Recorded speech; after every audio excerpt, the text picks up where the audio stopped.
Aujourd'hui, mettons les gants blancs de côté. Oubliez les salamalek, les envolées sirupeuses ou les tournures bien sages qui noient le poisson. Ce que Donald Trump vient de balancer à propos de l'OTAN n'est rien de moins qu'un séisme géopolitique d'ampleur historique.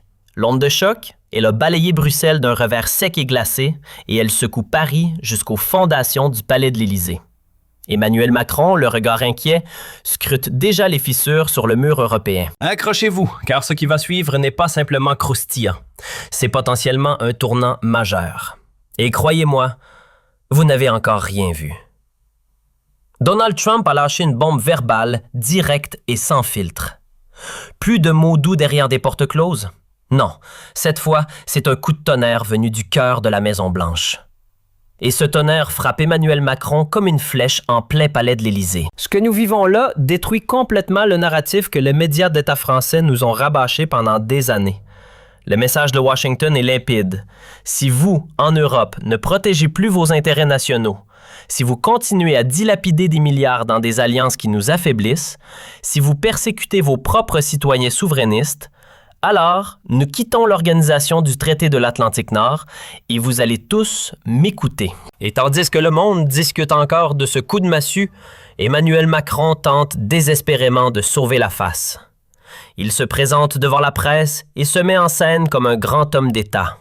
« J'ai eu un long entretien avec le président Trump », dit-il avec ce ton typique macronien, condescendant. « Et je lui ai expliqué la position européenne. » Comme si Trump, qui est en train de bousculer la politique mondiale, avait besoin d'un cours de rattrapage d'un président français en difficulté. Macron continue. Une sortie de l'organisation du traité de l'Atlantique Nord serait catastrophique pour la sécurité européenne, comme si Trump prenait des décisions à l'aveugle. Ce ton donneur de leçons, arrogant, c'est exactement ce qui caractérise la vieille classe politique.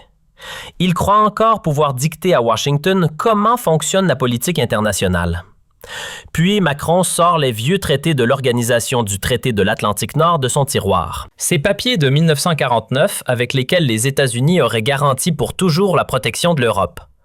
De nouvelles garanties de sécurité, de nouveaux engagements, de nouvelles promesses. Exactement le même blabla interminable sur papier qui a mené l'Europe dans cette impasse depuis des années. Macron présente l'Europe comme le grand décideur, comme si l'Europe devait absolument co-décider. Alors que tout le monde sait que l'Union européenne, sous Macron, n'agit plus qu'en réaction, regarde et traîne des pieds. Et c'est précisément là que Trump explose. D'après des sources internes, voici ce qu'il aurait répliqué à Macron en substance. « Emmanuel, l'Europe a eu 75 ans pour se défendre seule. Vous n'avez rien fait à part nous demander de l'argent et des troupes. Si vous voulez la sécurité, arrêtez enfin de rejeter chaque proposition juste parce qu'elle ne vient pas de Bruxelles. L'Europe a besoin de résultats, pas de leçons françaises. L'Amérique va maintenant faire ce qui est nécessaire et nous quittons l'organisation du traité de l'Atlantique Nord si vous ne payez pas votre part. » Et puis, le coup de grâce absolu. Trump aurait clairement fait comprendre à Macron qu'il n'accepte plus que la France et l'Union européenne continuent de demander des milliards pour la défense, tout en laissant leurs propres armées se délabrer et en ruinant leur population avec des prix de l'énergie et une inflation galopante. Ce n'est pas seulement un camouflet, c'est une démolition publique. Pendant que Macron parle et se donne de l'importance, Trump agit. Pendant que Macron présente l'Europe comme un grand joueur, Trump lui montre en direct qui donne vraiment le ton. Et pendant que Macron se profile en frein et en porteur de doute, Trump, et oui, exactement, de plus en plus de voix du Rassemblement national, demande des étapes claires et rapides pour que la France redevienne souveraine, sûre et capable d'agir sans l'organisation du traité de l'Atlantique Nord. C'est le contraste que les gens verront. Et ce n'est pas un hasard si c'est précisément Jean-David V qui apporte ce message en personne. Un républicain dur comme fer, avec des racines conservatrices, patriotique jusqu'à la moelle et avec une mission claire. Il ne rencontre pas n'importe quelle délégation. Il rencontre la direction du Rassemblement national en personne. En tant que vice-président, il se tient épaule contre épaule avec Jordan Bardella, député et leader charismatique. Et puis vient le coup de massue absolu. Jean-David V le dit ouvertement. Persécution politique en France. Oui, vous avez bien entendu. Persécution politique en 2025 en France et il cite un exemple qui fait dérailler les visages des partis établis à Paris.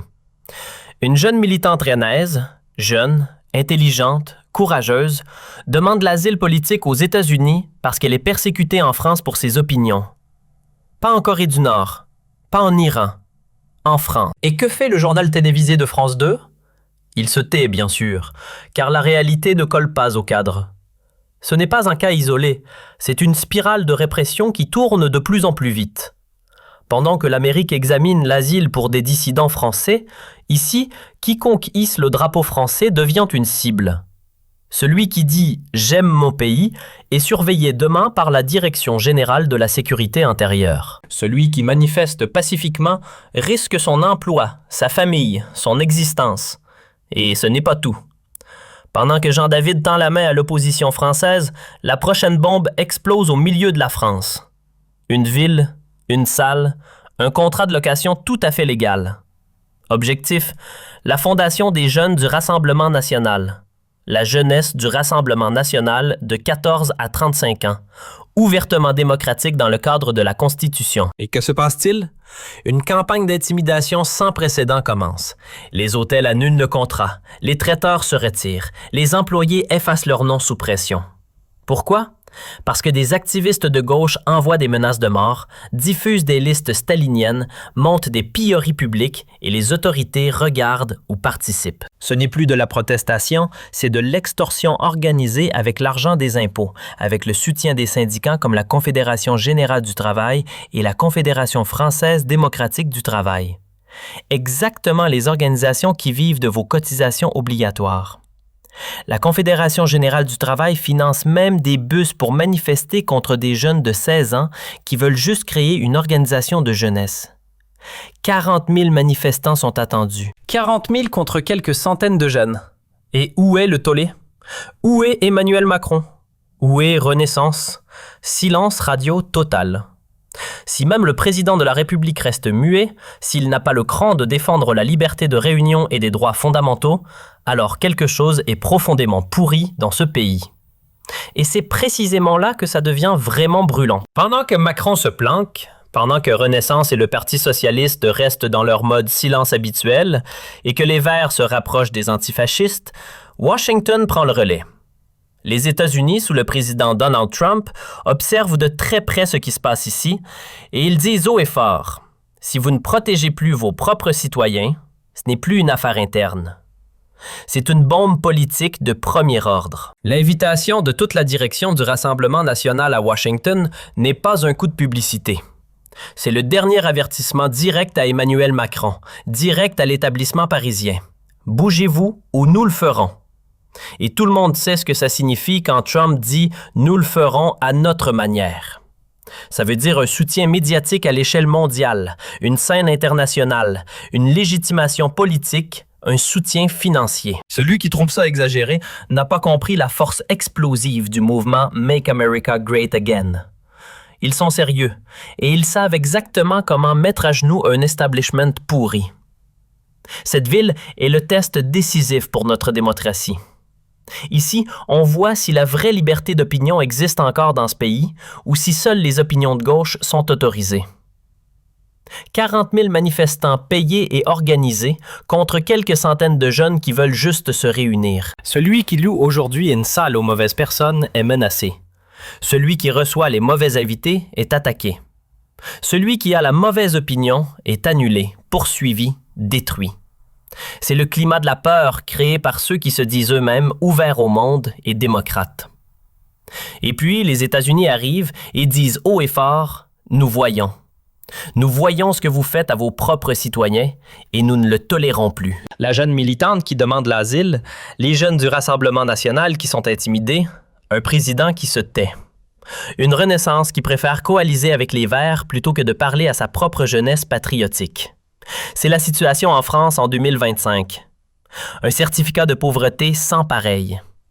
Emmanuel Macron a maintenant le choix. Il peut se placer devant ses citoyens, devant la liberté d'expression, devant la Constitution.